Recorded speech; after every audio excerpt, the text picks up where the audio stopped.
This is Jamie Boyum at the Longview Fire Department with Captain Marcus Delaney. And I guess you guys had a few calls this morning, due mostly to weather, right? What were some of the calls you guys got? Some of them we had this morning were some cars stranded in some high water. Okay. The turnaround, don't drown is important.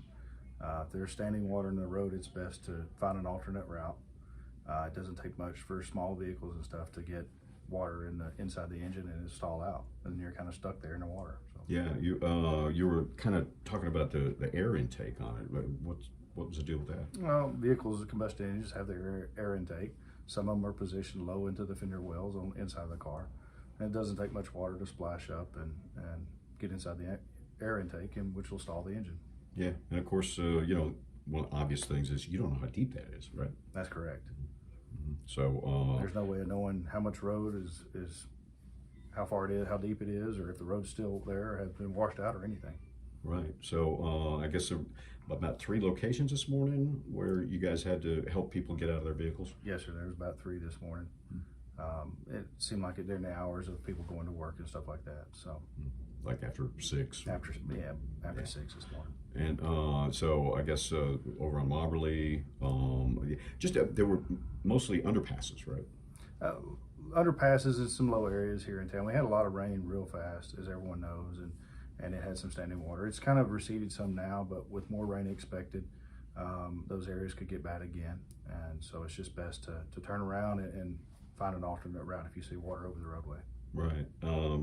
What were some of the details about helping these people get out of their vehicles?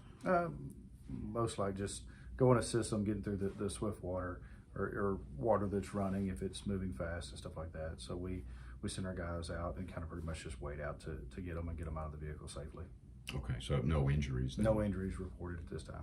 Okay, so I guess it was mostly just a matter of stalled vehicle, a lot of water. A lot of water. Mm-hmm. And then there was another vehicle that got a lot of water inside of it too, right? I believe so. I don't know the full reports on that yet. Okay, all right, yeah. So yeah, I guess with more rain coming, the main advice is turn around, don't drown. There you go.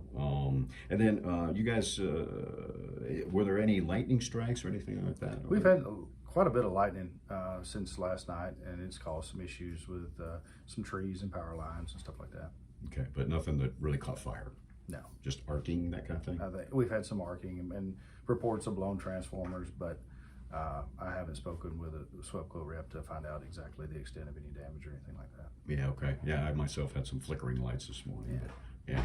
And also, as far as the vehicles go, how much water do you think it takes to push them off the road?